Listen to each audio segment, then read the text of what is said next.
By 1864, a desperate Confederacy realized it must resort to desperate measures. Measures not only confined to land battles and trying to break the Union blockade, but the procuring and use of commerce raiders, which would scour the oceans to wreak havoc on the North's vast merchant marine. Anything to create economic hardship. Anything to doom Abraham Lincoln's chances for re-election. This is the story of one such raider. This is the story of the CSS Shenandoah. The last 5 letters of history spell story, and that's exactly how history should be taught. Numbers and dates have no soul. Such presentations fall flat, for history is alive and relevant. Welcome to Threads from the National Tapestry, stories from the American Civil War. This series will feature events and people from that period and will strive to make you feel as if you were there, to show that history is indeed a story. It was a little past 1 a.m., Wednesday, June 28th. On that cloudless 37-degree early morning, there, the Brunswick, a whaler out of New Bedford, Massachusetts, was in distress and flying Old Glory upside down. After a few more hours, 9 additional whaling vessels approached to offer assistance. Assessing that the damage to the Brunswick was beneath her waterline, it was collectively agreed to condemn the ship and auction off her cargo, whaleboats, and whatever gear could be hauled away. Auction complete, yet another ship pulled into view, this one from out of the south. Its 3 masts and plumes of smoke identified her as an auxiliary steamer, capable of power either by sail or steam. Though the unidentified vessel flew the stars and stripes, the assembled whalers were concerned. So much so that Captain Jeremiah Ludlow of the whaler Isaac Howland got into a smaller vessel and moved toward the unidentified ship. Within hailing distance, he requested aid, which, after some hesitation, was granted. 5 small boats were lowered from the steamer, and as they moved toward the crowded scene of the accident, it was noted that uniformed naval officers were amongst those in the small crafts. Then, from the steamer, a cannon blast, and to every whaler's great dismay, the scene of an accident became one of disaster. Old Glory was replaced by the Confederate stainless banner, and a naval officer shouted that all 10 vessels and their cargoes were now property of the commerce raider CSS Shenandoah. It was quite a haul, and even more pronounced as it was all played out in the Bering Strait. With no wind and no chance for escape, over 300 men were now prisoners of war. 2 ships, the James Maury and the Nile, were ransomed, the rest stripped of their cargo and equipment and torched. As fires consumed the 8 whaling ships, the crewless vessels drifted crazily amidst ice floes like rudderless ghost ships. That day, Wednesday, June 28th, was the most successful day in the career of the CSS Shenandoah. Yet, its crowning achievement soon read like an indictment, for this was June 28th, 1865.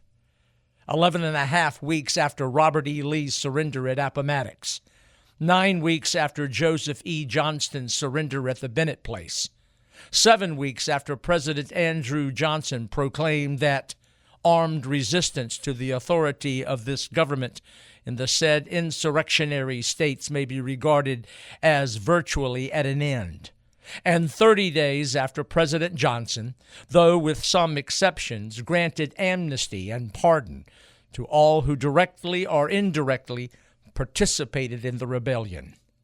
Completely unaware that the war had been over for weeks, the Shenandoah dutifully carried on its wartime mission.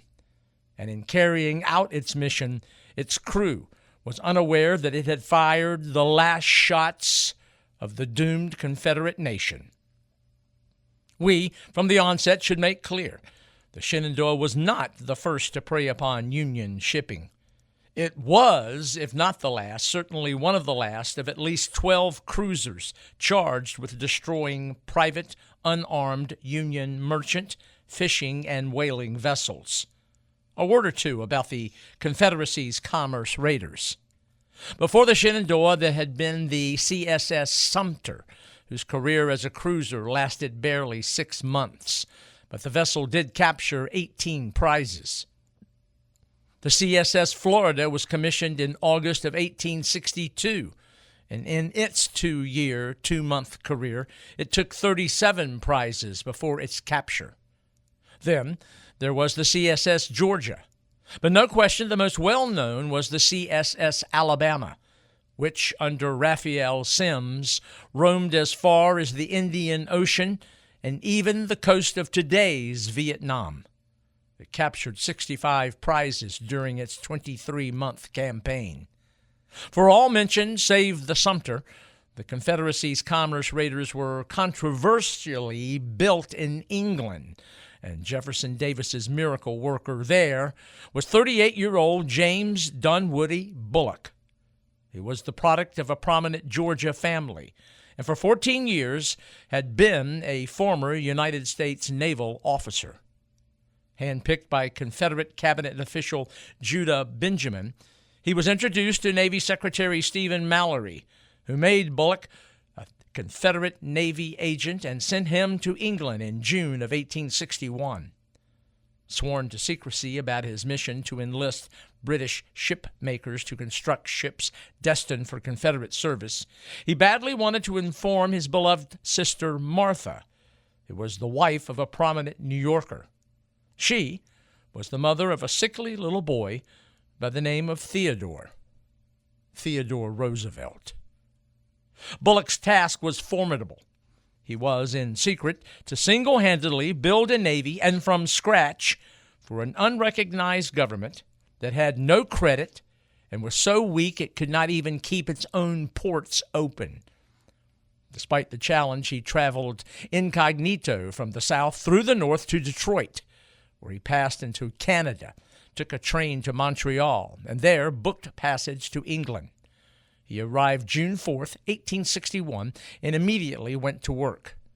His office was Liverpool, a then thriving city of some 440,000. Not only was the city a shipbuilding dynamo, it was also the world's largest point of entry for cotton, and that meant many in the city were very open to Southern interest. Yet by 1864, Abraham Lincoln's minister to Great Britain, Charles Francis Adams, and his consul in Liverpool, Thomas H. Dudley, were quite aware of Bulloch's game, and both unleashed their righteous indignation to Queen Victoria's Foreign Secretary, Lord John Russell. Adams and Dudley claimed with justification that Great Britain's Foreign Enlistment Act, passed in 1819, forbade British citizens from selling arms and other military hardware to combatants in conflicts to which Great Britain was not a party. By 1864, the Confederacy's military picture was murky at best. That spring, Sherman began his drive toward Atlanta. Grant's overland campaign punched south in central Virginia. Ben Butler moved up the James River. Nathaniel Banks up the Red River, and Franz Sigel targeted the Shenandoah Valley. Desperate Confederate measures were required, and so Stephen Mallory issued orders to target the Union's globally dispersed whaling fleet. Driving up operating costs and insurance rates might wreak havoc on the North's economy and therefore erode support for Lincoln's re-election. And there was symbolic work as well. Strike a Confederate blow at where the whaling industry was based, New England, the seat of abolitionism. With Mallory's directive, Bulloch went to work. He was aware of a ship that had been under construction since the previous fall, not in Liverpool, but at Alexander Stephen and Sons in Glasgow, Scotland. Launched in August 1863 on Glasgow's River Clyde, she was commissioned the Sea King, and by now had already made one run to New Zealand and back. An inspector of Lloyd's of London pronounced her a good capital ship in every respect. However, to make her a Confederate commerce raider, work was required. She would have to be fitted for cannon and storage space reconfigured to create a magazine, and that work would have to be done where snooping eyes might take notice of blatant violation of British law. Bulloch, therefore, conjured up a scheme. He arranged for the Sea King to carry a load of coal to Bombay, but once out of port and away from British jurisdiction, the vessel would meet a tender ship, which would carry crew and materiel for turning the merchant vessel into a commercial raider. The site selected, the Bay of Funchal on the Portuguese island of Madeira, which just off the northwestern coast of Africa. By the 5th of October, the coal-carrying Sea King and tender ship Laurel were both ready to set sail, the Sea King from London and Laurel from Liverpool. On the 18th, the two rendezvoused and were lashed together in a cove beneath a huge cliff near an island called Las Desertas. It was there transformation began. To command this new cruiser, Mallory selected Lieutenant James Iredell Waddell. Born July 13th, 1824, in Pittsboro, North Carolina, he attended the Naval Academy, and when the Civil War began, he was in Hong Kong aboard the USS Saginaw, a steamer in the East India Squadron. When news of Civil War arrived, he was ordered to return to America by means of the U.S. sloop of war John Adams. At St. Helena in the Caribbean, he jumped ship, and for that act, United States Secretary of the Navy Gideon Welles struck his name from the rolls and forfeited his pay. In March of 1862, he received a commission in the Confederate Navy, and up to this point, his service consisted of assisting in the evacuation of New Orleans, the destruction of a Confederate ironclad under construction in the Big Easy, and assignment in Charleston. Then came orders to go to France, and on September the 5th, 1863, to Liverpool. Though 39 years of age, and despite his maritime career, which included the Mexican War, he had never commanded a ship in combat. Broad-shouldered, sporting a mustache, he stood about 6 feet and was considered handsome. Also, aloof. He had a solid physique and weighed about 200 pounds. He walked with a slight limp, the lingering consequence of a duel with another midshipman over a young lady. His executive officer, second in command, was 24-year-old Annapolis grad Lieutenant William Conway Whittle. There were 6 more lieutenants: Francis Chew, John Grimble, Dabney Scales, John T. Mason, Horace A. Brown, and Sidney Smith Lee, Jr. Together, they were a competent group of young execs, but 2 decades younger than their captain, and that would create issues down the road. Their first collective challenge was to find a full complement of crew members and transform a vessel before discovery by British and or American authorities. Coal, ammunition, provisions, equipment, and modifications, gun ports, and storage space had to be procured and or completed. In the Bay of Funchal, Waddell employed Madeiran fishermen and unsuspecting crews of both the Sea King and Laurel.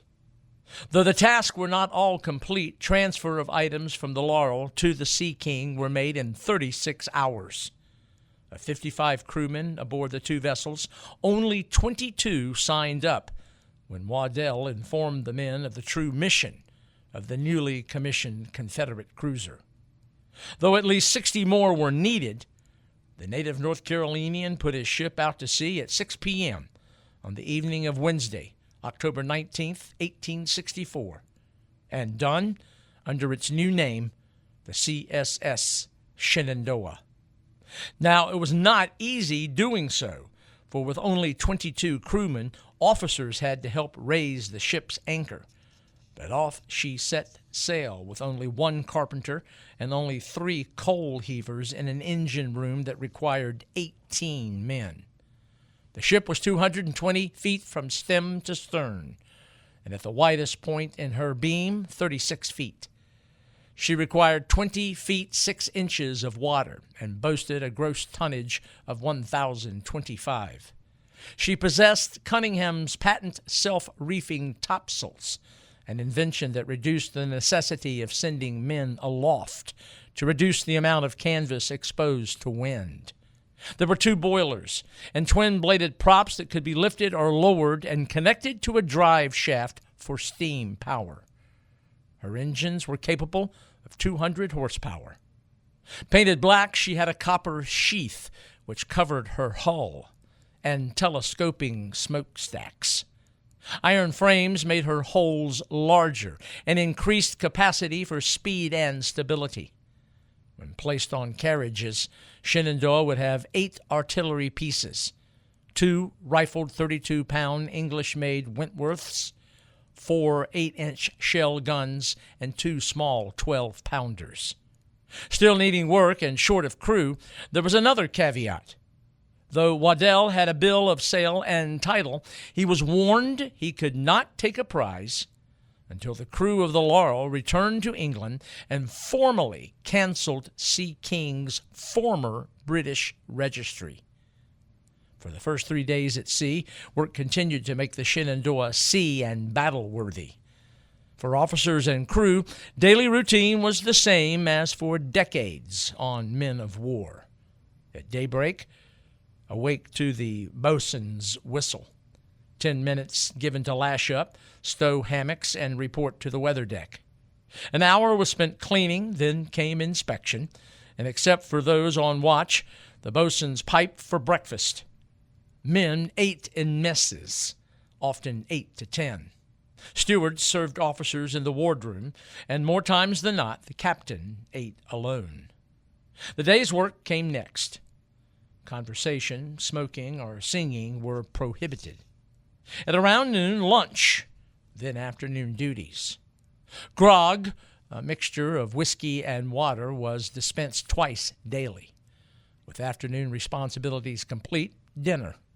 By 10 p.m., again excepting those on watch, lights were to be put out. That was the regimentation, but that suddenly changed Thursday, October the 27th, when came the cry, "Sail ho!" James Bulloch had asked Waddell to wait 30 days to make sure the Sea King was struck from English registry, but Waddell gambled. The chase was on. Though all the cannon was still not in place, a blank shot was fired and the fleeing vessel hove to.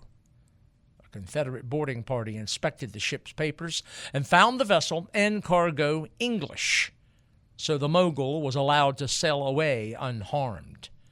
At 1 p.m. the next day, there was another sighting and chase. It was a bark, a 2-masted vessel, the Alina from Searsport, Maine, and it carried railroad iron from Wales to Buenos Aires. Upon satisfaction that the ship was of American register, Waddell condemned the vessel. Its officers and men, 12 total, were transferred to the Shenandoah. Confederate naval regulations forbade the confiscation of items for personal property. Yet, we know how erratically that regulation was enforced. In about an hour, holes were knocked in the hull of the Alina, and she sank stern first.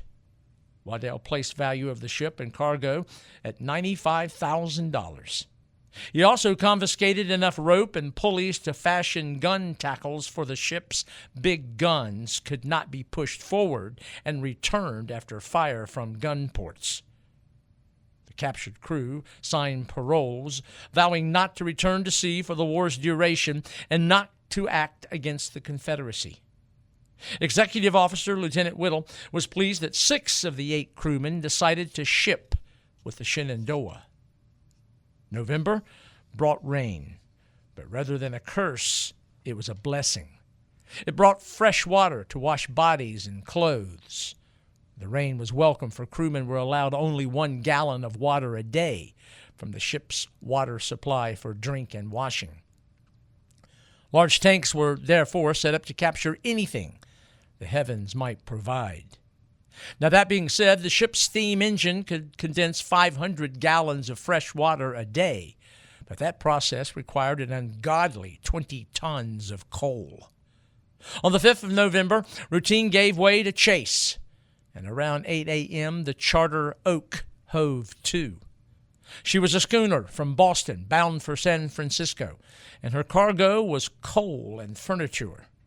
9 were brought aboard the Confederate cruiser, including captain, his wife, her widowed sister, and son. More welcome were 600 pounds of canned lobster and various canned fruits and vegetables, including 2,000 cans of tomatoes. Valued at $15,000, the Charter Oak was burned. 2 days later, the 7th, a Monday, Shenandoah claimed her 3rd prize. That afternoon, the D. Godfrey from Boston and headed for Chile was captured. Although she carried lumber and barrels of salted beef and pork, the Confederate raider had no room, and so cargo and ship valued at $36,000 was torched. There had been no room for cargo, but Waddell was forced to make room for 10 more prisoners. Most on board were non-Americans, so it was not surprising that 5 crewmen and a steward shipped on with the Shenandoah. 2 days later, the Danish brig Anna Jane was boarded, and open negotiation took place. In return for taking on several of Shenandoah's prisoners and depositing them in Rio, Waddell presented the Alena's chronometer, a barrel of beef, and another of bread. On Thursday, the 10th, yet another prize. It was the Susan from Cardiff, Wales, bound for South America and laden with coal. American registered, she was valued at $5,436 and was scuttled.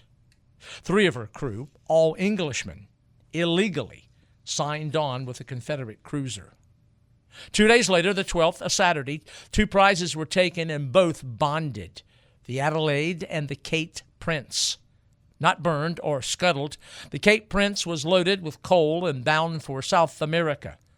Waddell wasn't able to discern who owned her coal and decided, like the Adelaide, to ransom the vessel.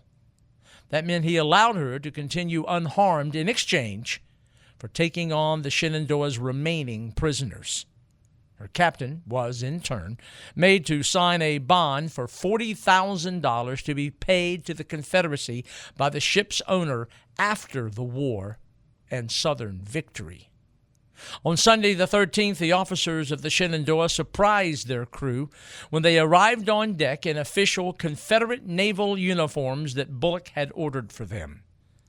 Trousers were either gray or white.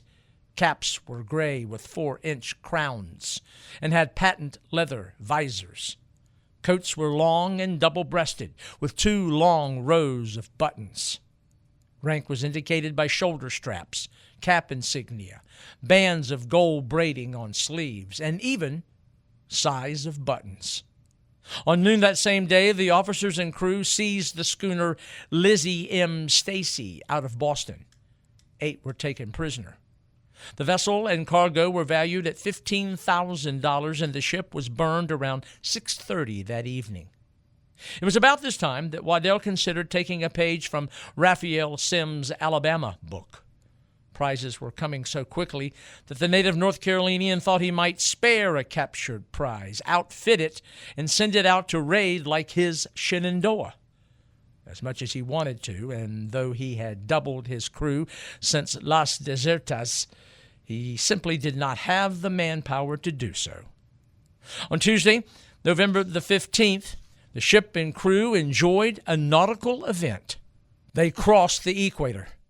To commemorate that passage, tradition mandated a certain ceremony.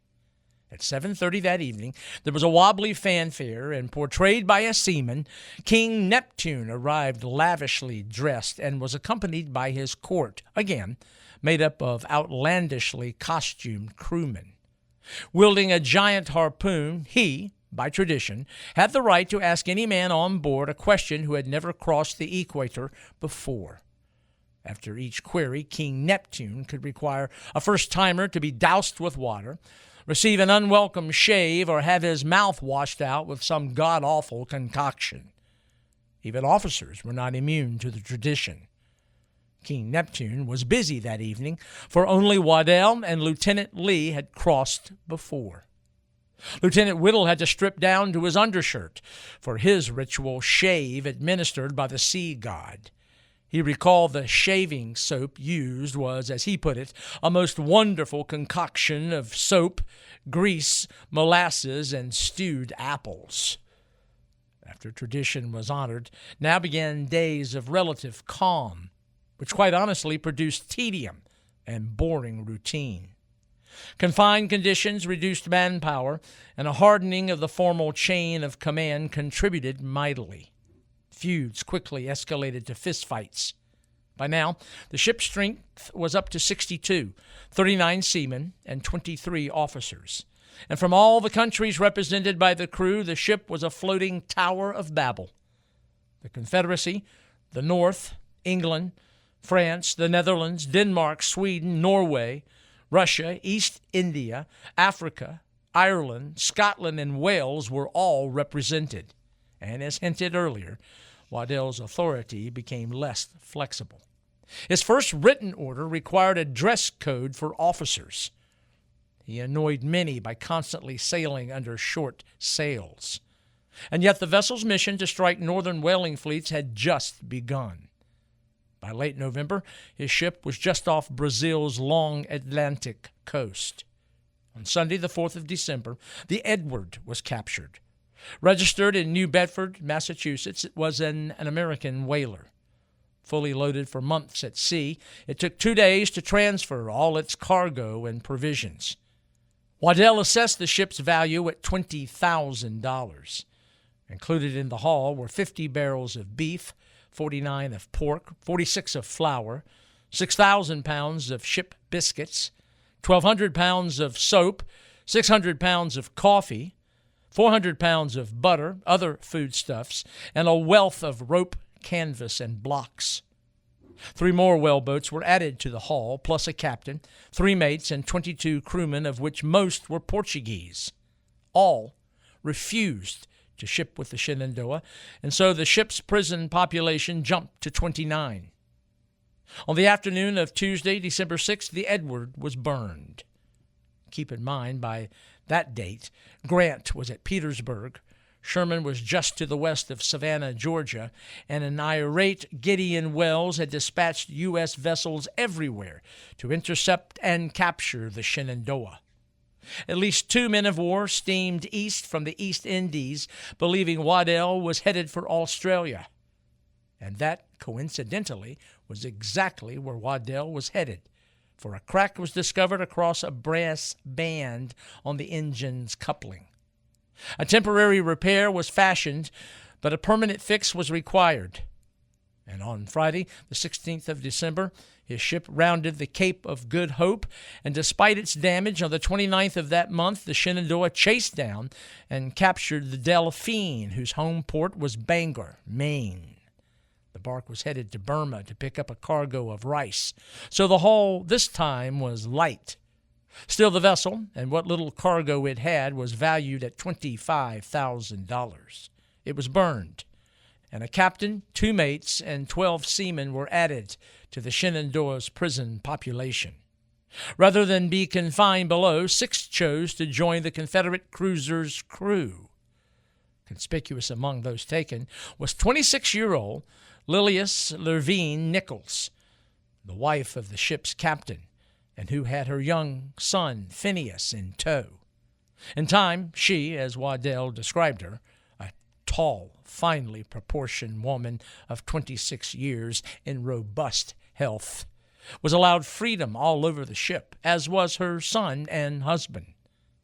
By the new year, 1865, the Shenandoah had been in Confederate commission for 2 months and 11 days.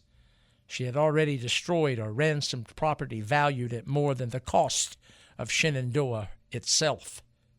Life on a cruiser could swing from absolute stupefying boredom to electricity from the chase. But on Wednesday, January the 25th, there was a new form of excitement. For after 3 months, Waddell made port. At 6:45 p.m., 90 days out of Madeira, the CSS Shenandoah anchored in Port Phillip Bay by the borough of Sandridge, 4 miles southwest of Melbourne, Australia. As soon as the anchor dropped, Lieutenant John Grimble was dispatched to make the 4-mile journey to Government House, bearing a letter to Sir Charles Darling, who was governor of the state of Victoria. Some of the crew wondered why the stop then and there. No matter. Word spread like wildfire, and crowds gathered to gawk at the Confederate cruiser out in the bay. Some took to boats which encircled the ship, and many asked if they might come aboard. Waddell, waiting for official permission to dock from Darling, kept everyone at arm's length. And while crowds gathered at Port Phillip Bay, so, too, were individuals who crowded into the office of U.S. Consul William Blanchard. One of the first to arrive was Captain Nichols from the Delphine, who, along with other prisoners, had just been released. Nichols reported he had been freed from the Shenandoah, and so letters were written to Charles Francis Adams in Great Britain and to the United States Consul in Hong Kong. Full descriptions were given about ship and crew, and Blanchard demanded that Governor Darling seize the vessel for practical acts. At the Government House, Sir Charles was in the middle of a 2-hour meeting as to what to do. After much thought, he gave permission to land prisoners, resupply, recoal, and repair. That being said, he wanted it done quickly. When Waddell learned of Darling's decision, he opened the boat to all visitors. Melbourne, a city of 123,000, proved to be, like Liverpool, a city that supported the Confederacy's effort for independence, if you will, supporting the underdog. There, Shenandoah's officers and crew devoured news, even though it was from last fall. They learned of the CSS Florida's illegal capture in a Brazilian port, of Sherman's punishing drive across Georgia, and Abraham Lincoln's re-election. On Sunday, the 29th of January, more than 7,000 jammed the Melbourne-Sandridge line to see the Confederate cruiser. Crowds arrived by 9 that morning and kept coming until 5 that afternoon. Meanwhile, U.S. Consul Blanchard was busy aiding and abetting the desertion of Shenandoah's crew by paying boarding house expenses of those who had permission to leave the vessel and offered substitute incomes. While that was going on, Shenandoah's officers were the toast of town. Free passage was extended for the rail line. Honorary memberships were extended to some of Melbourne's best clubs. 5 celebrations were held. One was a special presentation of Othello, and during its intermission, Dixie was played to the vocal delight of some and dismay to others. I'd like to take a moment to thank everyone for listening to Threads from the National Tapestry. You know, each of these episodes is the result of hours and hours of research and preparation, and it means a great deal to me and our production team to see the likes, the comments, and views. Let me make clear that everything we do here will always be accessible to any who are curious to learn about the American Civil War. But we would like to ask you to consider to become a member, a Threads loyalist, if you will. For less than $5 each month, your support will help us to continue sharing our passion for that tumultuous yet important period of history. Joining is quite easy to do. At the top of each show description, you'll find a link, if you will, to join, whether you're watching, liking, commenting, or becoming a Threads loyalist. If you click on that link, your support for Threads from the National Tapestry will mean a great deal to me, to our team, And there's no question any contribution, your support, certainly makes a difference. And it's a wonderful acknowledgement for what we try to do. Thank you. The officers toured Victoria's new Parliament buildings, and the prestigious Melbourne Club held a dinner in their honor on Tuesday, the 31st. While the officers were feted and crew enjoyed shore leave, closer inspection revealed far more damage to the ship than originally thought. Wooden supports that held an iron apparatus by which the propeller was lifted out of the water had rotted away. The castings, the stern bearings for the ship's propeller shaft, were gone. Melbourne's Langland Brothers and Company said they needed the vessel in dry dock for at least 10 days. So, as diplomatic intrigue mingled with local curiosity, on Saturday, February the 4th, a tug towed the Shenandoah to dry dock. This development raised the eyebrows of many officials and planted ideas in others. Since Shenandoah's January 25th arrival, the crew of a visiting bark from New York City, the Mustang, watched and seethed. They did more than that. They prepared a torpedo, a bomb, and under the cover of darkness placed it against the Shenandoah's hull. It failed to explode. Events, however, were accelerating. More than 12 of Waddell's prisoners visited U.S. Consul Blanchard. Conversely, Waddell went to Richard C. Standish, Commissioner of Police, and demanded arrest of the members of his crew who jumped ship and have them returned. Standish refused. By Tuesday, February the 7th, Governor Darling's patience wore thin. It heightened when he learned that some of Melbourne's citizens had been recruited to serve on the Shenandoah. Officials wanted to search the vessel, but Waddell refused.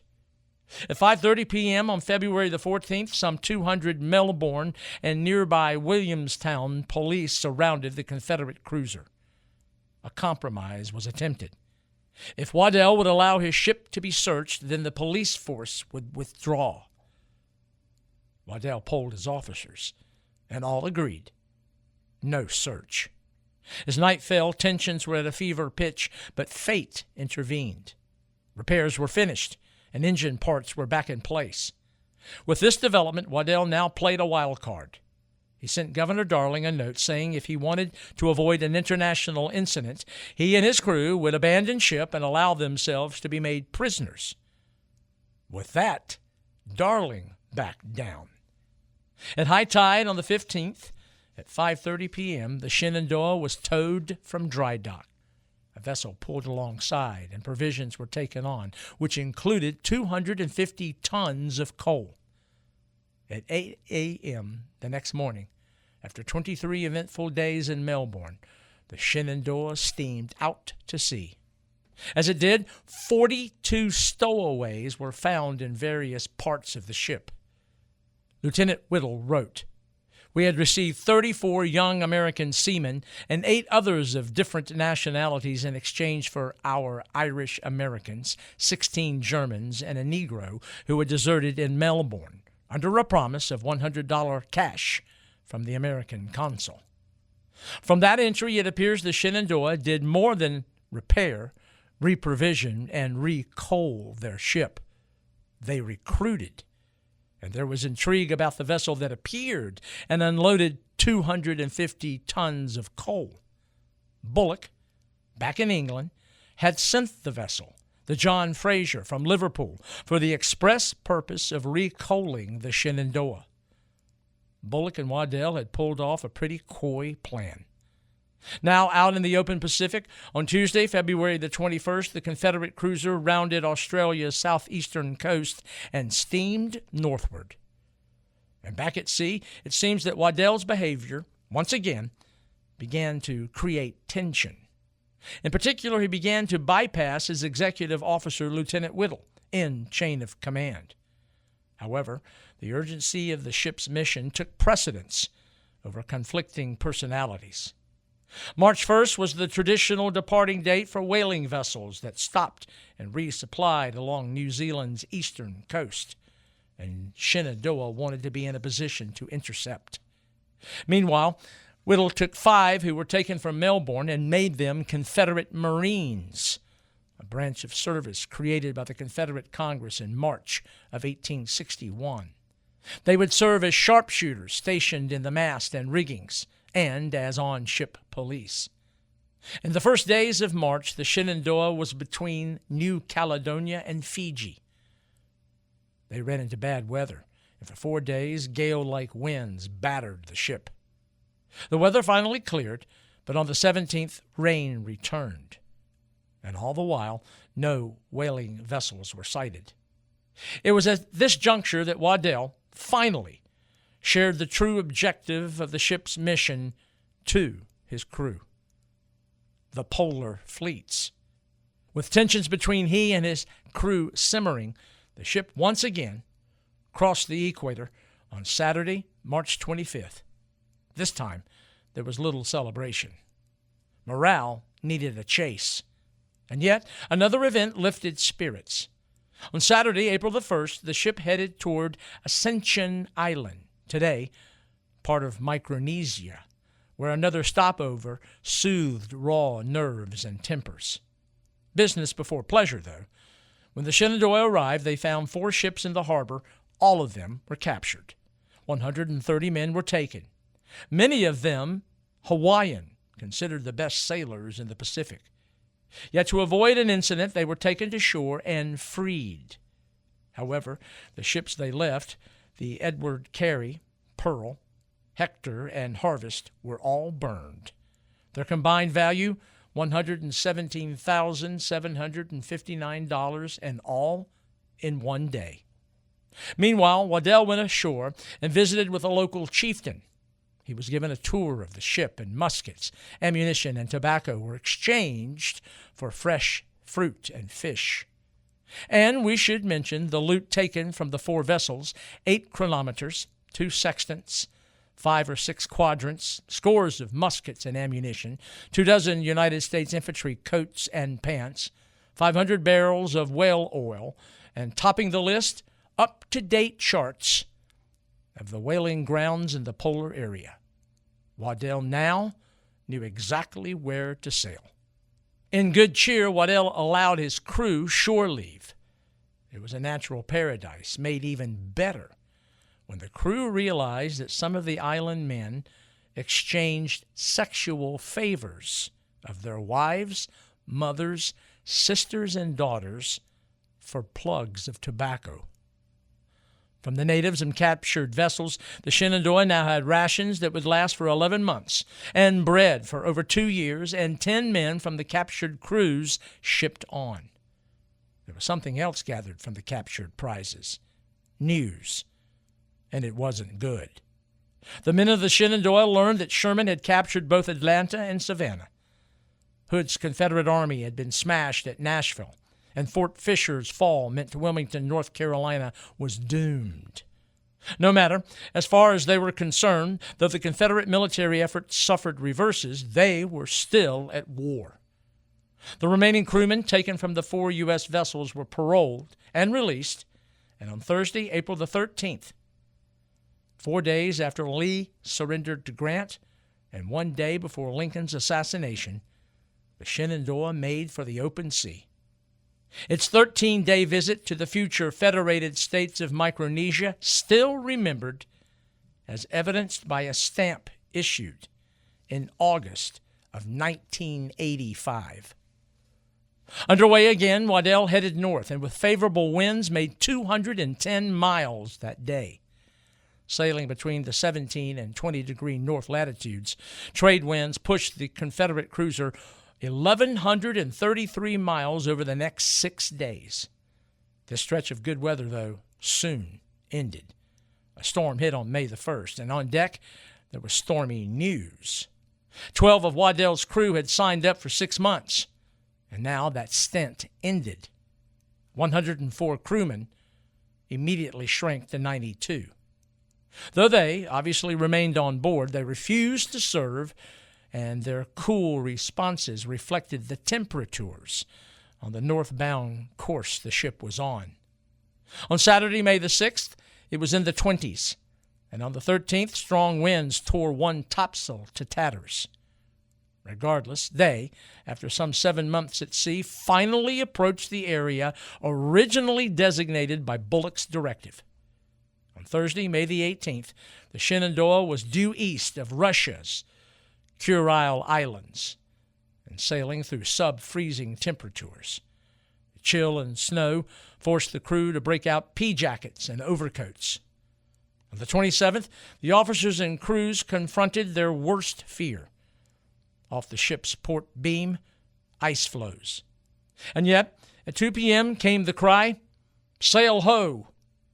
Waddell ordered a Russian ensign run up, and the chase began. Yet another capture, and yet another vessel out of New Bedford, the Abigail.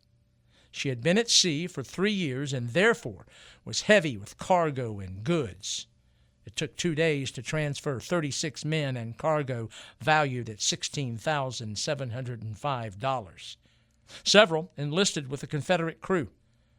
One new recruit was Abigail's second mate, Thomas Manning, a native of Baltimore and Southern sympathizer who offered to lead Waddell to more whaling vessels. However, before that could be done, there was another matter. Amongst the transferred cargo, which included silk dresses from Japan, quantities of potatoes, salt, tobacco, canned meat, and even a stove that Waddell confiscated for his own use, there were 25 barrels of brandy, rum, and whiskey. And that was broken into, and drunkenness reigned amongst not only the crew, but some officers. Waddell disciplined with heavy hand, and that did not sit well with many. Morale suffered, and the gulf between captain and some of his crew widened. Still, there was a job to do, and after firing the Abigail on Sunday, May the 28th, Waddell pushed on to the northwest. The 1st of June brought cold, windy rain and snow. Temperatures plummeted, and the Shenandoah's rigging was covered in ice, forcing members of the crew to ascend and clear by hand. Sun returned June the 4th, but they found themselves in an ice field. Men had to take to whaleboats with rope and grapnels, hooking them onto ice floes and nudging the ship away from them.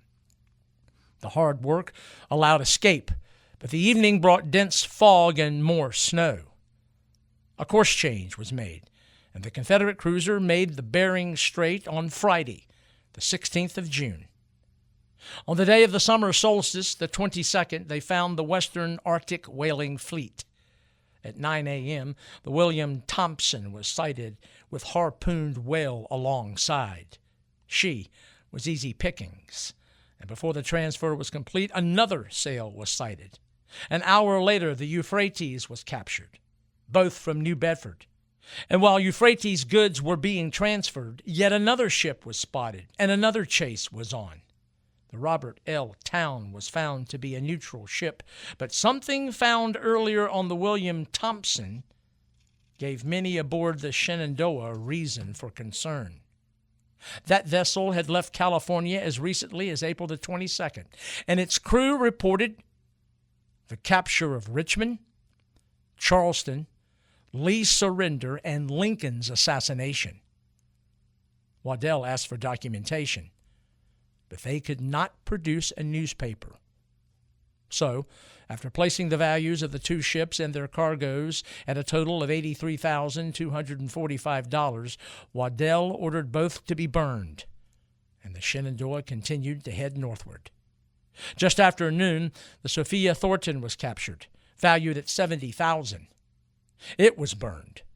Shortly thereafter, the Milo was taken, and its captain, Jonathan C. Hawes, told Waddell the war was over. But like earlier, no documentation could be found to support his report. The Milo was valued at $46,000 and placed under bond. Amid the whaling fleet, it was a feeding frenzy, and after a 2-hour chase, the Jura Swift was taken.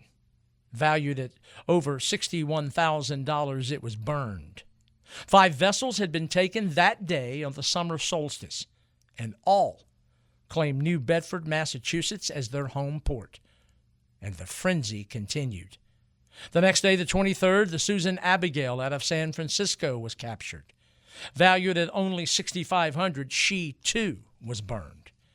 As she reports about the war's end, Waddell claimed he found newspapers on the Susan Abigail that reported Jefferson Davis was in Danville, Virginia, but exhorting to fight on. We'll never know if his claim was real, for blood was in the water and the Shenandoah continued to seek prey. On Sunday the 25th, the General Williams was seized, valued at $44,740, and burned. Waddell had been sent to destroy the North's Arctic whaling fleet, and he and his ship were having unprecedented success. From June 22nd through 25th, Waddell's crew had taken 7 vessels, burning all but one, 5 from New Bedford, and 4 of them burned. The 7 prizes were valued at a total of over $312,000, and that Confederate windfall was nothing to what would come June 26th and 28th. A wolf among sheep, the Shenandoah captured and burned 6 more vessels on the 26th, the William C. Nye, Nimrod, Catherine, General Pike, Isabella, and Gypsy. 4 called New Bedford their home port, 1 New London, and the William C. Nye San Francisco. Declared value of the 6, over $189,000. Thus far, the Shenandoah had taken 13 ships in 6 days, and even that would pale in light of what transpired Wednesday, June 28th. At 10 a.m. that morning, the bark Waverly, another out of New Bedford, was taken, valued at over $62,000, and burned. Only the beginning, for as we opened our episode, the Confederate cruiser came upon 9 more New England whalers, all clustered around a crippled bark whose hull had been pierced by ice, the Brunswick. Waddell approached flying the Stars and Stripes, and so most believed the sleek, black-hulled vessel was a ship associated with the Western Union Telegraph Expedition. A warning shot confused the whalers, and then Waddell ordered the Confederate battle ensign run up. His intent was now quite clear. Only one ship, the Favorite, tried to resist, but that was futile. In one of the worst days in the history of the United States whaling industry, the CSS Shenandoah captured 11 ships. That day, destruction totaled $400,563, and bonded property added up to over $78,000. By 4 p.m., 9 ships were burning, and as we earlier mentioned, 2, the James Maury and Nile, were bonded and loaded with some 222 prisoners bound for San Francisco. Again, industry in New Bedford was devastated, for 9 of the vessels hailed from that Massachusetts location. Waddell now turned south. Though the heading was south, there was a tense moment on Saturday, July 1st, when the ship plowed into ice. Though surrounded by 20 to 30 feet of ice, men went overboard and incredibly cleared a way out without any noticeable damage to the vessel. It was about this time, after the narrow escape, that Waddell actually entertained thoughts of attacking the port of San Francisco and a single-turreted Union ironclad, the Comanche. But he abandoned the idea. Still heading south, by Wednesday, August the 2nd, the Shenandoah was about 1,000 miles west of Mexico's southern coast. It was there the English bark, Barracuda, was spotted. It was stopped, and amongst its cargo, a mighty dose of reality. On board the English ship were San Francisco newspapers. The war was indeed over, and had been for some time, for 3 to 4 months. Another development was afoot as well. 4 days before the capture of the Susan Abigail, which came on June 25th, and 10 weeks after Lee surrendered at Appomattox, James Dunwoody Bulloch sat down in his Liverpool office and penned a letter to Waddell. Its content told of Confederate defeat, of President Andrew Johnson's declaration that the war was over, and therefore no European power would allow any Confederate vessel to enter any port. Bulloch ordered Waddell to stop and desist. Dropping those bombshells, he gave little guidance. Copies of his letter were made and distributed to Nagasaki, Shanghai, and Sandwich Islands, any place where the cruiser might make port, and to every British consul, but Waddell and his men, of course, were completely unaware of Bulloch's letter, but the San Francisco papers found on the Barracuda made one thing certain. Their latest 38 captures now read like a list of criminal indictments. Immediately, Waddell ordered the disarming of his vessel and reconverting her to a merchant ship. Gun ports were filled in, and the steamer's black smokestack whitewashed. The hunter was now the hunted. Realizing that every U.S. man of war would be in search of his vessel, Waddell had to find a port to sail into and surrender. He considered Sydney, Australia, but opted for an English port on the Atlantic side. That, of course, meant the Shenandoah would have to sail around the world. War over and ship disarmed, morale and discipline disintegrating, Waddell refused to be swayed from his decision to surrender. The question was where. In a rare moment of democracy, Waddell allowed his officers to vote, and they opted for Liverpool. That meant their route would be south from the western coast of Mexico, passing around Cape Horn and making Liverpool by way of the Atlantic, a distance of 9,000 nautical miles over 3 months, and all the while being hunted by Union vessels. On Monday, August the 17th, they crossed the equator for the third time in 10 months. And on the evening of Tuesday, September the 29th, about 10 p.m., the Shenandoah traversed a path in the mid-Atlantic that she had taken the previous November. Lieutenant Whittle noted, "We have traveled over 45,000 statute miles of water. We have been around the world, the first to carry our downtrodden flag around." Indeed, the Shenandoah, its officers and crew, had circumnavigated the globe. Yet each day was stressful. Every sail that appeared feared. On October the 4th, a Sunday, Shenandoah crossed the Tropic of Capricorn. On the 9th, the crew marked the anniversary of their sailing from Liverpool. By now, the Shenandoah's wear and tear worried her crew. Her copper sheath was torn and rolled up to expose her teak hull. And there was wear and tear on the crew, too. Salt pork was constant and too few vegetables and or fruit. Men were on edge and tempers were quick to flare. That month, October, brought the first death of a member of the crew. Given the miles and exploits, incredibly, that crewman died of venereal disease, William Bill. And on the 30th of that month, a second crewman died. Sergeant George Canning passed at 5:45 p.m. from a wound he had incurred 3.5 years ago at the Battle of Shiloh. As the distance to Liverpool shortened, worry increased. So close, but so many in pursuit. And yet, on Wednesday, November the 4th, 1865, after 122 days and 23,000 miles, the Shenandoah made their first landfall since the Aleutian Islands when they saw the Irish coast. Just before midnight, November the 5th, Waddell fired rockets and burned blue lights to draw the attention of a Liverpool pilot. The next day, the 6th, a Friday, the only Confederate ship to circumnavigate the world anchored in River Mersey. Though there had been incredibly trying times, after all of the experiences, Lieutenant Whittle was in tears. Just moments before Waddell officially surrendered the vessel, the quartermaster hauled down the Confederate ensign, the last to do so in the American Civil War, folded the banner, and presented it to Whittle, who in turn presented it to Waddell. Then the ship captain officially surrendered the Shenandoah to Captain James A. Painter of the HMS Donegal. Painter told the crew they were allowed to go ashore, but they could not take their belongings. With that expressed condition, not one of the crew budged. U.S. Consul Thomas Dudley and Charles Francis Adams called for the entire crew's arrest and the ship's confiscation.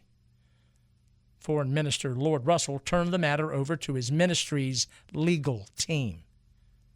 At 7 a.m. of November the 8th, Painter boarded the ship and reported the ministry's findings.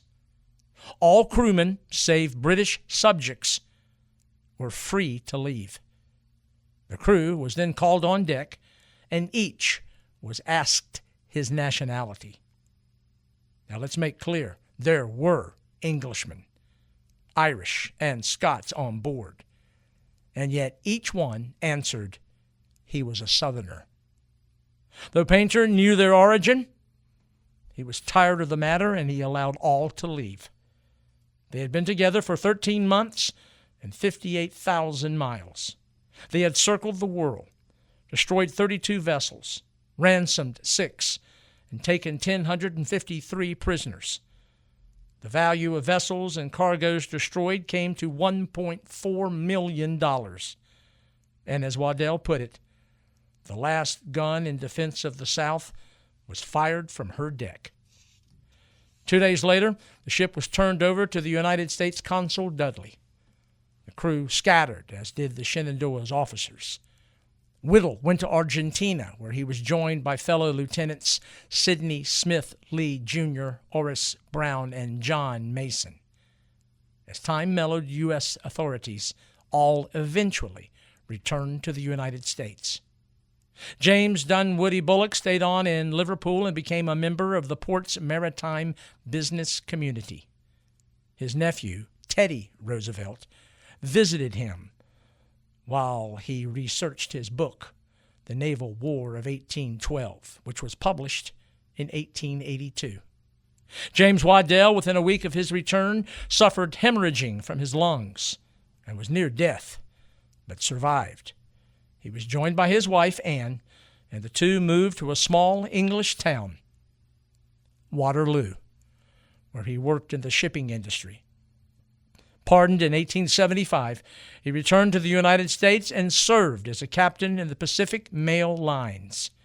He died at 61 on March 15, 1886, and was buried in St. Anne's Cemetery just outside the United States Naval Academy. In 1964, the United States Navy commissioned a destroyer, the USS Waddell. His mission during the Civil War helped to reduce the United States whaling fleet from 186 vessels in 1861 to 100.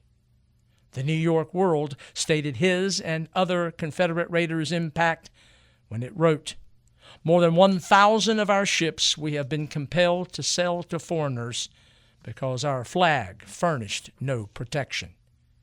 Indeed, the United States lost more than half the tonnage of its merchant marine, some 800,000 tons to foreign flags, and another 110,000 tons to Confederate raiders like Waddell's Shenandoah. The vessel itself sailed from Liverpool bound for New York Harbor, but U.S. Naval Captain Thomas F. Freeman and 55 crewmen were forced to return to Liverpool due to treacherous weather. On Sunday, December 6, 1865, U.S. Consul Dudley auctioned off the cruiser to Nathaniel Wilson, who paid £15,650. And he, in turn, sold it at a profit of £1,000 to an agent for the Sultan of Zanzibar, who wanted to convert the vessel into his private yacht. It proved to be too expensive, and so the only Confederate vessel to circle the globe, the last to fire a shot and last to furl its flag, was rechristened the El Mahid and put into service as a merchant freighter.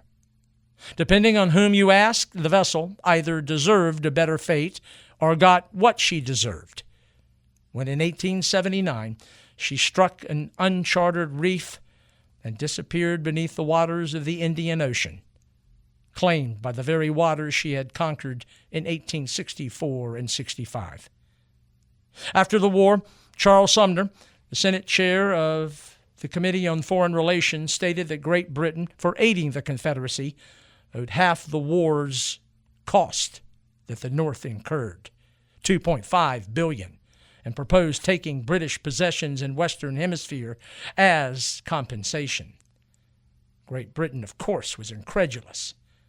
There was an 1868 compromise agreement signed by an Anglo-American group, but the U.S. Congress overwhelmingly voted it down, since the Confederate cruiser's Alabama damages were excluded.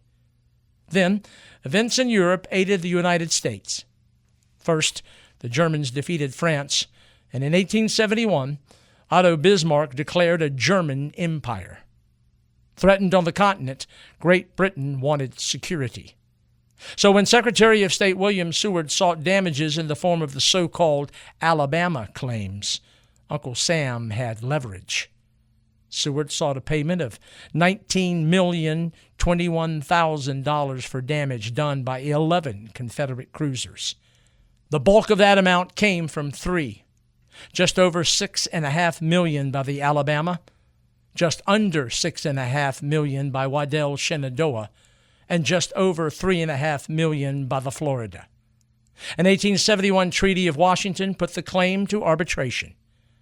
The United States, Great Britain, Italy, Brazil, and Switzerland each sent one delegate. They met in Geneva, December 15, 1871, and on September the 14th, 1872. From those two meetings, the arbitrators awarded the United States $15,500,000 in gold. And one final note. With the Shenandoah's wrecking of the Pacific whaling fleet there in the rich hunting grounds of the Bering Strait, there were, of course, repercussions. Some expected. One completely unexpected. With profits already declining and the steep price required to construct and outfit new ships to replace those destroyed, the whaling fleet was never rebuilt. There are many who today believe that with the Shenandoah wreaking havoc on the whaling fleet and with decisions not to rebuild and continue the, if you will, harvesting of whales in that region, there was a most unintentional blessing. The saving of 3 species of whales from extinction: the humpback, bowhead, and Pacific gray. Most ironic indeed, from the destructive consequence of war, survival.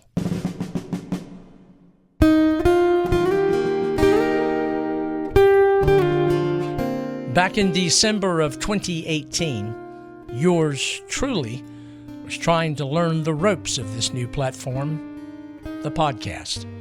Then, I couldn't imagine anyone sitting for longer than 40 or 45 minutes listening to anyone about anything.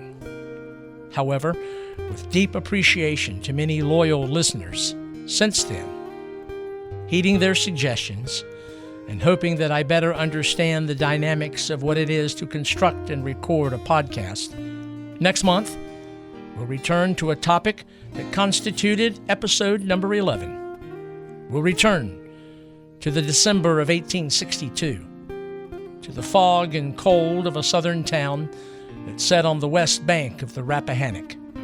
When next we gather, we'll revisit and expand upon the Battle of Fredericksburg in the winter of 1862-63.